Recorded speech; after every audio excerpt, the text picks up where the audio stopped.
District Council meeting, the ordinary meeting of the 26th of October 2021. Welcome, councillors, staff, members of the press, if anyone's here, members of the public, and good afternoon to everyone out there and wherever you are in the world today.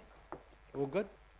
Thank you, Shani. We're underway. So, Councillor Kingi, could I ask you to do a karakia for us this afternoon? Thank you very much. Kia ora masiwi, kia ora everybody. Whakataka te hau ki te uru, whakataka te hau ki te tonga. Kia mā kine ki uta, kia mā taratara ki tai. E hia ki ana te akatakura, he teo, he hoka, he hauhu, haumi e, hui e, tai ki e. Thank you very much, Councillor Kingi. Item 1 is apologies. It's a full house. Very good to see. Thank you. Item number 2 is conflicts of interest pertaining to any of the items today. No, that's good. Item number 3, confirmation of minutes of the ordinary council meeting on the 24th of August 2021. Any matters arising or any points of clarification of those minutes? If I could have a mover for those minutes. Thank you, Councillor Rankin, seconded by Councillor Leonard. All those in favour, please say aye. Those against? Carried. Item 3.2, ordinary council meeting on the 28th of September 2021. Any points of clarification of those minutes? No? Thank you. Could I have a mover for those minutes? Thank you, Councillor Park, seconded by Councillor Westerman. All those in favour, please say aye. Those against? Carried. Thank you.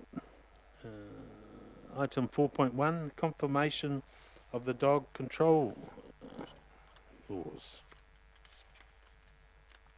We have Timmy. Sorry, Timmy. I'm just finding my page.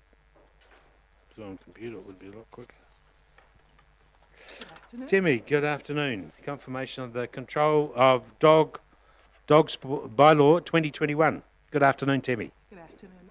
I guess to just take the report as read, we've had a second run at having public consultation of it, and the ad hoc committee met in September and made recommendations to council on the bylaw. Thank you, Timmy. Any questions? Sorry, Timmy, you might just get this a little bit closer. Just remember we're talking to the out there in cyberspace. Okay, Timmy, take the item as read, correct? Yes, yes. Any questions, councillors? Councillor Mack. Just on that, at that bylaw meeting, we did obviously mention that we would look at having a chat about the gully with the local residents. Have we done that? I seem to recall that we were going to have a chat about the gully with the parks team. Right. On maybe helping to improve amenity in the area. Right. And have we done that? Yes, we did do that. The parks spoke with Andrew Moore on the parks team. He came back and said that that gully's primary purpose is as a stormwater gully, and therefore the grass must be allowed to have a certain minimum height to help prevent runoff and allow maximum infiltration. And so they can't make it as low mown as maybe Bisley Park, but that they had capacity and they would make sure to go back more frequently than normal to ensure that they don't let it exceed the height they keep it at. But it will not be fully shown. No, that's cool. The only reason I'm questioning is obviously when we had the committee, the lady that was here obviously was quite vocal about the fact that she didn't think it was to standard, but we thought it was. Have we gone back to her and just confirmed that we're going to cut it more often?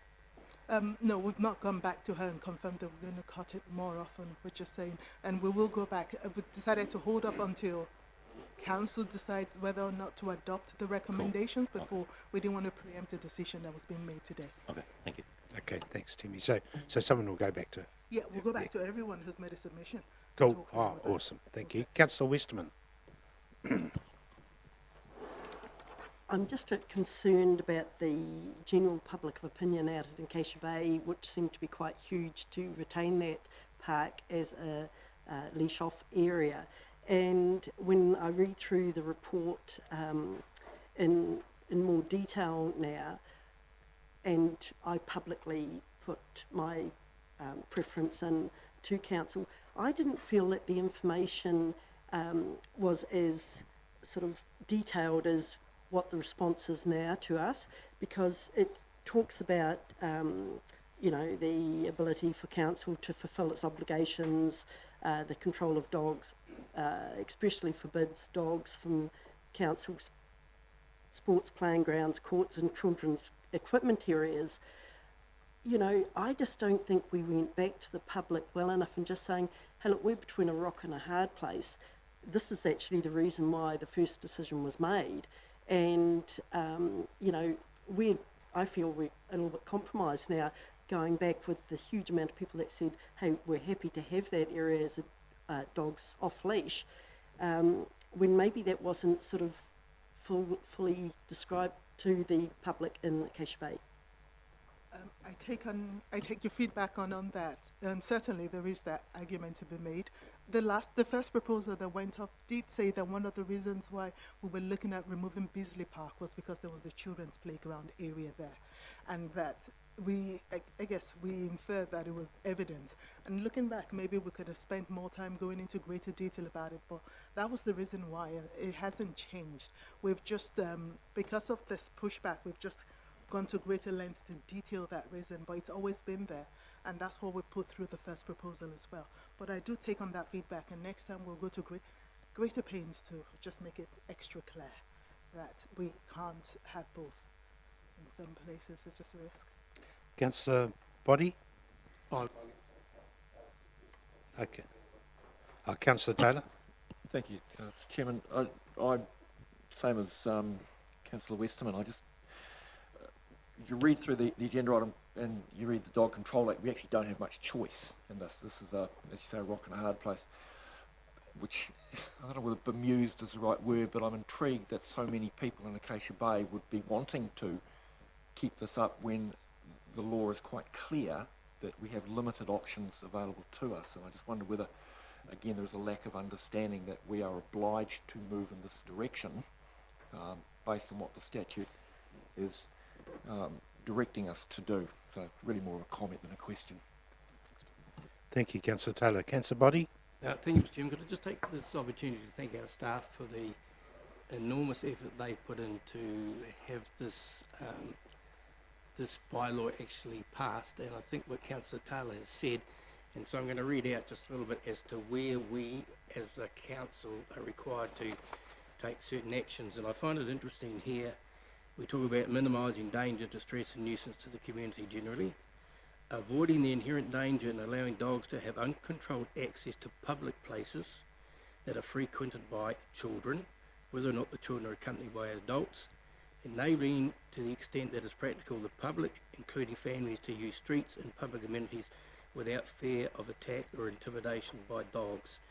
Our bylaw is very, very clear, but I wish to also add to that statement that when we look at what the bylaw actually covers, I get very, very frustrated in the 7 years I've sat on this committee where we tend to not enforce that bylaw. One is a simple one, not carrying a leash. Aucklanders don't carry leashes. They come down here, they don't carry leashes.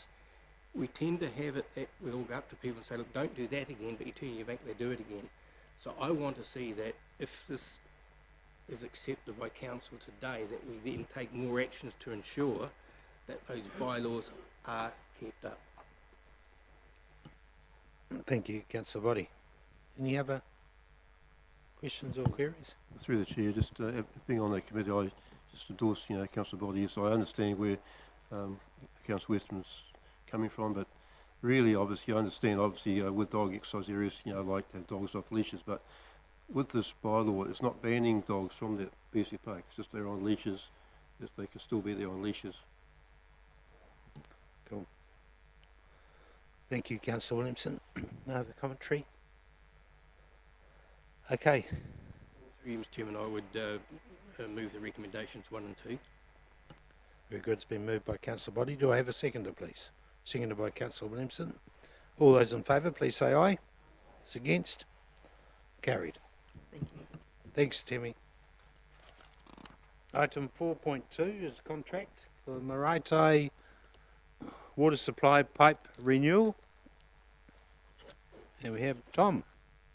Mr. Tom Swindells. Good afternoon, Tom.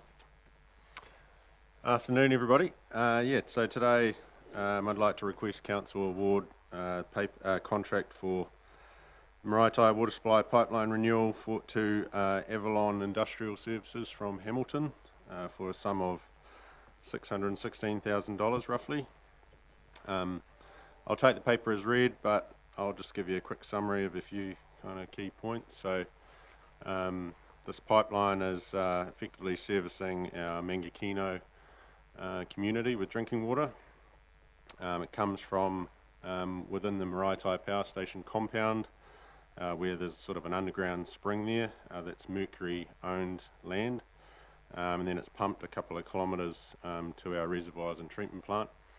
The first 50 metres of this is a vertical pipeline up a cliff face, and we've been working on renewal of this pipeline for a number of years. Unfortunately, sort of during that project and some optioneering around that project, we sprang a leak about a quarter of the way up, and we sort of had to jump into a bit more action than was planned. So we've sort of taken a staged process to get through the initial concerns of the leak. So we've installed a temporary pipeline up the cliff face. We have decommissioned the existing pipeline. We've done quite extensive design with geotech engineers and various experts to determine the best route for the new pipeline, and that is on the existing alignment. So they looked at things like rockfall and those sorts of things to determine that that is actually the best route going forward. It is also within the easement that council have with Mercury as well, so they are all supportive of that. It's going to be a new stainless steel pipeline, which is fantastic. It's built, will be built to an incredible level of earthquake resilience and the like, so it should be something that we can maintain for a long time going forward.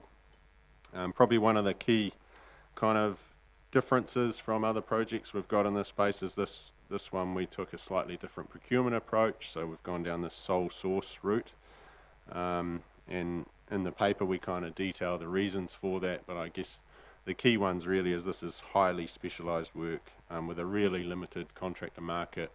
The contractor we've chosen is approved by Mercury, works on their site all the time, and effectively if we'd gone out to a weighted attributes process or something the like, it's highly likely we may have only got Avalon tender. Even if someone else had tendered, it would be more than likely that Avalon would get far better attributes anyway, given all of the work they've done for us in this space, and they've done it really successfully. So obviously they'll price the work for us based on the schedule and the design done by our consultants. We've reviewed that pricing externally, we've had it reviewed as well. All of the reviews have come back that it's a fair price. Avalon we've also worked with and said, look, this is a sole source price, and ask them those questions. How can we be confident that it's the right price? And they've been very open and said, look, we'll work on an open book nature with you on this. If there are some savings in some of the areas, we're happy to give those back to council. It's budgeted from our district reticulation network renewals budget, which is quite considerable this year, $4.5 million. We are probably committed roughly half of that already, so this will just take a little bit more of that budget away, but it is budgeted. There are a number of risks, of course, associated. Of course, you've got the construction risks, which we manage through using such a skilled contractor. Financially, we have some contingency within the contract, and from a program perspective, of course, it's really important we get this resolved as quick as we can.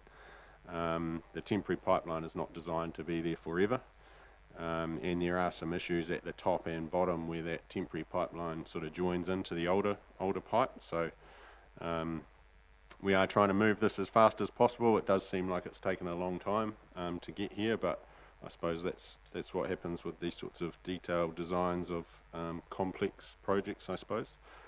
So we're looking 3 to 4 months until we'll have that pipeline on, and that there is some risks there to timeline with COVID, Christmas, material supply. There's lots of supply challenges out there at the moment. but we'll be working really closely with Avalon on that. That's probably a pretty good summary that I can do anyway, so happy to take any questions. Of course, we're after award of the contract today if we can. Okay, thanks very much, Tom. Any questions of Tom? Councillor Body? It's not overly important, Mr. Chairman, but I had a very quick look, I think, at the long-term plan year 1, and I got the renewals at 5.7, but I don't have that document in front of me. It's showing 4.5 here, but somewhere in my mind it said 5.7, so if someone could just check, it's not materially important, but I'd be interested. Would be fantastic if it was 5.7. I'll double check, John.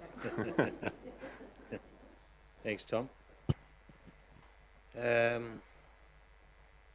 Yeah, very good. Very good. You explained the price pretty well. Sorry, Councillor Western. Oh, it's more just a query than a question. The water, is it treated before it goes into Mangakino then with fluoride and...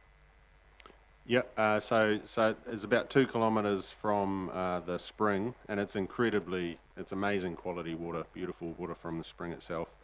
2 kilometres to the treatment plant, which was upgraded, I think, maybe 7 or 8 years ago to so there's UV disinfection there, chlorination, and then it's into 2 reservoirs, and then it gravitates into Mangakino. So it's generally a fully compliant system.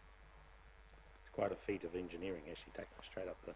Yeah, it is amazing. Meters up there, if anyone's been lucky enough to see it. I see Daniel, you're in the back there. Good to see you, Daniel, the procurement manager on this. Are you happy with the price? Yes. Sorry, Daniel, I'll give you a run, eh? As Tom said, we've benchmarked it. Yeah. So yeah, we're pretty happy that that this is a good deal for us. Cool. Okay. But they're obviously specialists in this tricky sort of stuff. Yeah, primarily it's to do with keeping the interface clean. Mercury Energy, these are approved contractors for them. They're on their permit to work system. It makes a big difference. It's a no-brainer from that perspective. Yeah, cool. Lovely. Thanks, Daniel. Any other questions of Tom and Daniel? That's it. Cool. Okay, there's a recommendation there. Do I have a move, please? Thank you, Councillor Truman. Seconded by Councillor Taylor.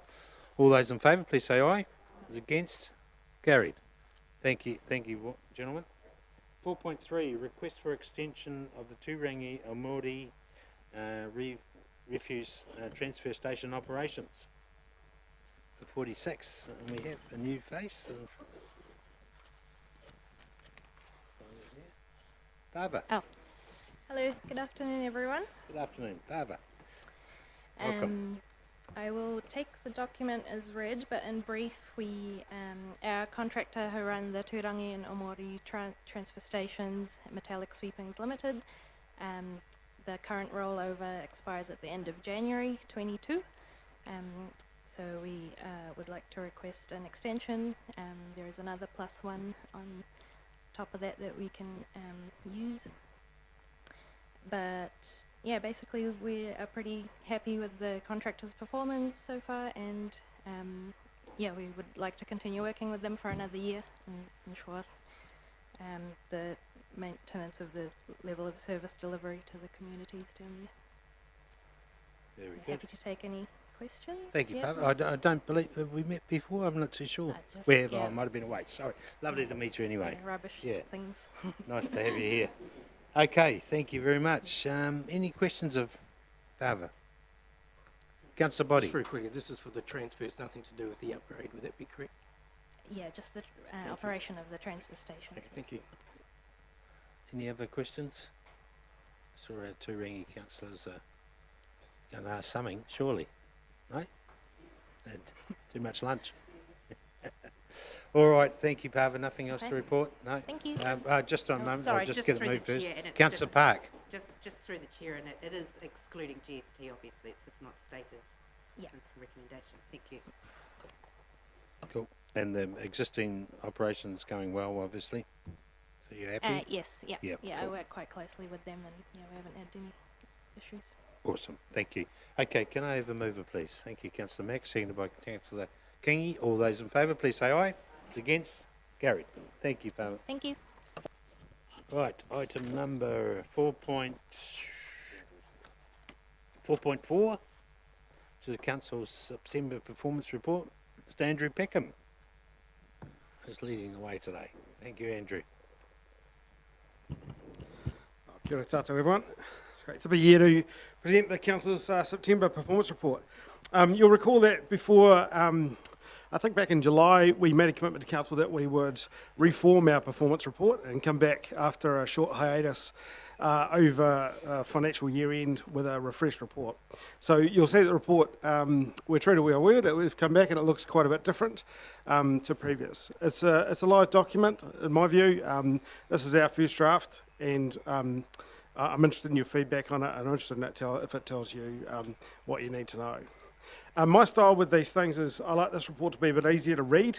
I think it should be something that you can get through in 10 minutes, but I think it should also be capable of provoking the questions that you should be asking as governors, the questions about things that really matter with council performance. So if it hits those two marks, it's doing the right thing.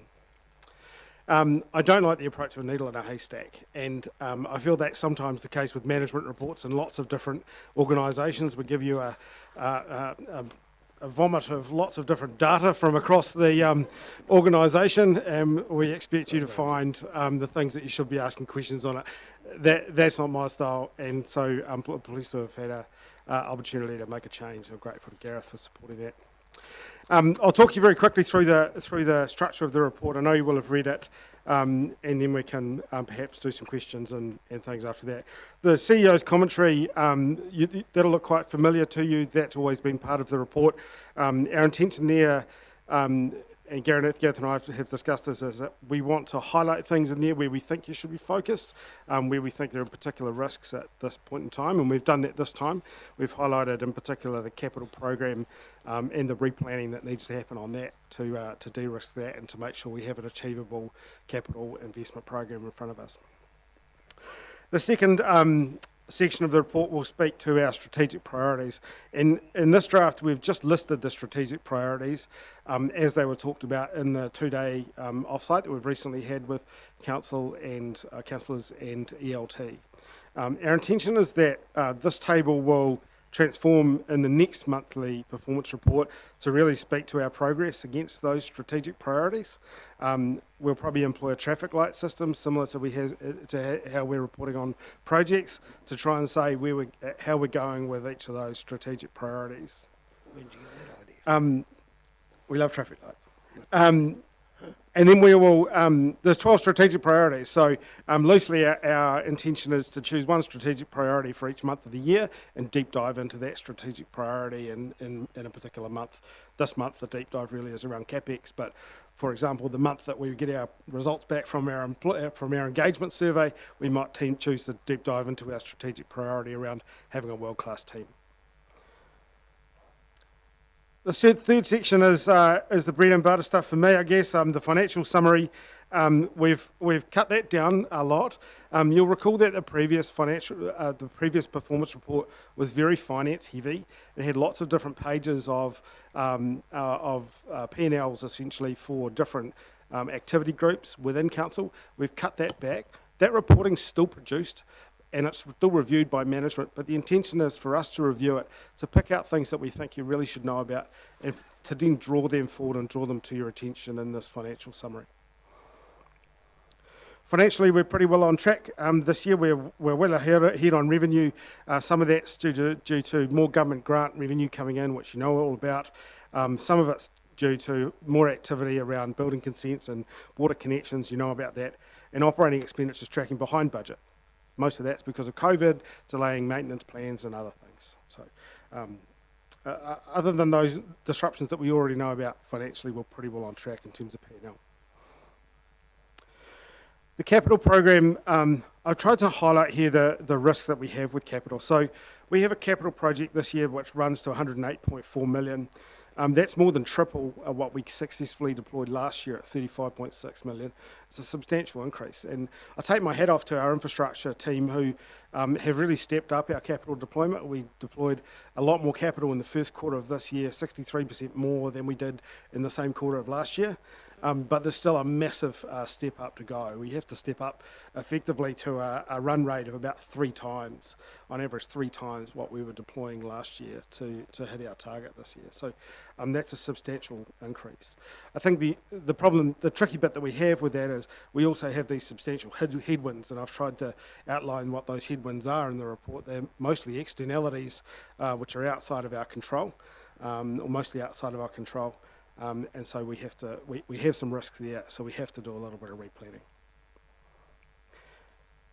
And the fourth and final section of the report is around significant projects. We've tried to, again, slim this down a little bit. It's not quite as slim as I'd like, but it will be a little slimmer, I hope, in the next report. We're really trying to report just on projects which are significant, so they have significant financial or organisational scale to them, or they have real significance in the community or real political risk around them. We're trying to just focus our report on those projects so that you're getting what you need. We're really trying to show you that we're either on time or not, and whether we're on budget or not, and provide some commentary around what we're doing in terms of corrective action. And that's largely it. So I'm happy to take comments, questions. Thank you. Thanks, Andrew. Any questions, Andrew? Councillor Taylor. Thanks, Andrew, and appreciate the report. I guess in terms of the capital works program, 3 times what we've got, what contingency have we got, or risks to us that we roll that stuff over to the next year? I see you've got the comment there around preparing replan for fiscal year 22. What sort of capacity can we look at? Yeah, thanks, through the chair. Look, the replan will have to be a multi-year replan, I think. It can't just be for FY22. There will be a large number of things which have to wash over into 23, and by definition then a large number of 23 items which have to wash over into 24. So everything starts to push forward a little. So when we do that replan, and I'm hoping that we'll be able to have a workshop discussion on that in the next couple of weeks, we'll be able to have that discussion and have it on a multi-year basis. I don't think there's much extra capacity to jam more stuff into the next, call it 18 months, because some of those externalities are quite clearly, particularly around COVID, they're going to continue for a long time yet. Yeah, thank you. I wasn't suggesting we jam more stuff. It's more of like, what can we take and put off so that we don't burn out both our staff and our contractors, and the ability to even deliver what we've got was more my concern. Yep. Understood. Thank you. Cool. Thank you. Councillor Mack.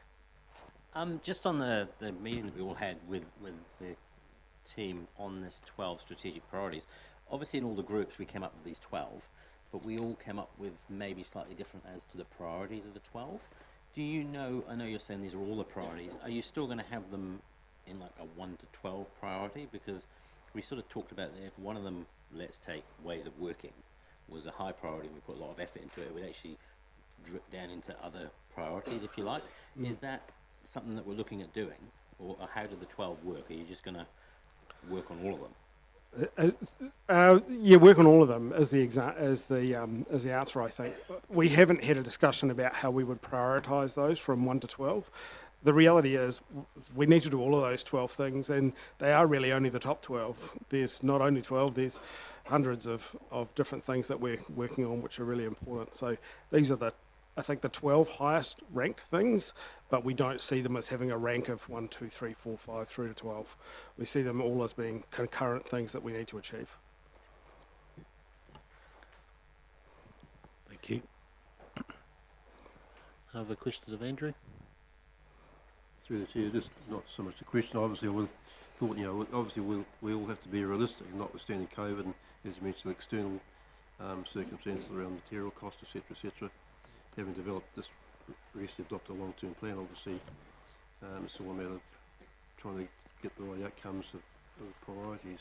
Things may change. So obviously, the LTP is a guideline. I realise that, but obviously, I'd like to think that we're going to be able to stay within those guidelines generally. But so I think that's just basically being realistic, isn't it? Yeah, I think so.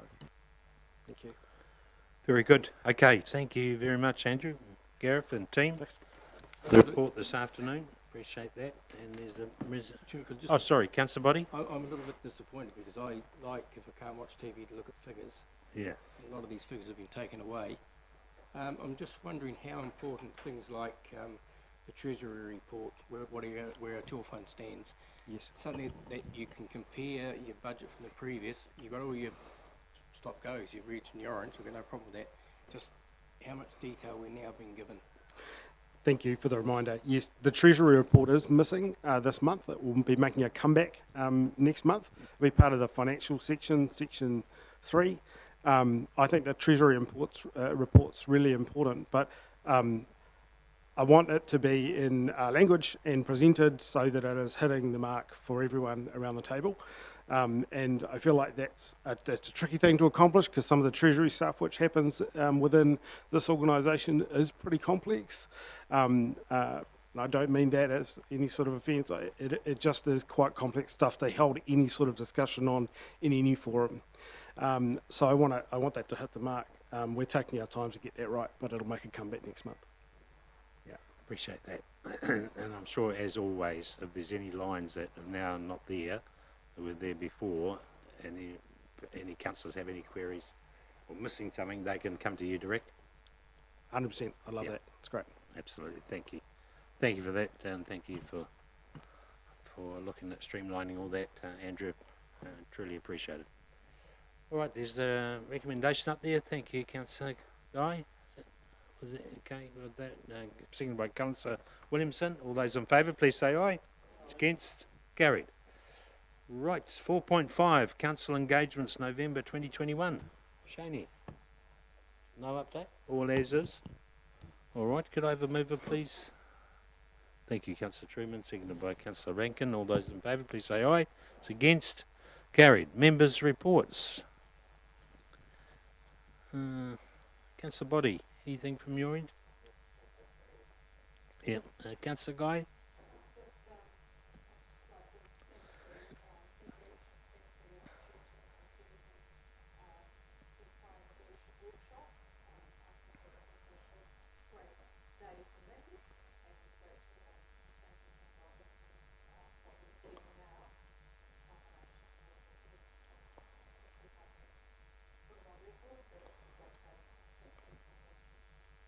Great, thank you, Councillor Guy. Councillor Kingy? All good? Councillor Leonard? We had an excellent East Rural meeting last week. It was fantastic and looking forward to the next one. Thanks for your attendance too, David. Yep. Awesome. It was a great meeting. Councillor Mack? No? Councillor Rankin? Councillor Westerman, all good? Councillor Truman? Councillor Taylor? I just support Councillor Guy's comments and endorse that entirely. And just by way of celebration, if you look on the South Domain, so soon after being opened, a playground that is being used so effectively by so many young people. I mean, we don't celebrate success enough, I believe, and that's a really big tick item. So well done to the staff and the contractors who were involved in bringing that to fruition on time and on budget, I understand. Cool. Thank you, Councillor Taylor. Here. Councillor Park? Yeah, I was going to say exactly what Councillor Taylor just has, but also just to recognise Contact Energy, Ngāti Tūwharetoa and 100% Charitable Trust for their ongoing support of that playground project. It just shows what public and private partnerships can achieve, and it's a wonderful way to tell a story of our local history. Yeah. Thank you, Councillor Park. Councillor Williamson? Thank you, Worship. I attended this meeting, say Waipahi Botanical Society Water Management meeting. Just acknowledge the staff that responded to the request for some fencing, mutual fencing on the gardens there in the reserve. Attended a Kids Green Taupo strategic planning workshop last week, and also Lakes and Water Action Group meeting where Upper Waikato Catchment Committee gave a presentation, and also the Contact Energy Environmental Advisory Manager Todd Baldwin gave a presentation, so which I will share in the report. Thank you, Councillor for them. So. Very good. That brings the meeting to a close. Councillor Kingi. Oh, sorry. Thank you, Councillor Park. And Councillor Guy is here, I think. See, let's have a hand up first, if that's okay. All those in favour, please say aye. Those against? Very good. Thank you. Councillor Kingi. Thank you, Worship. Kia tau, kia tātou katoa, te ata whai o tātou ariki, a i kuraiti, me te aroha atu atua, me te whiwhinga tahitanga ki te wairua tapu, ake ake, āmeni. Amen. Thank you very much, everyone.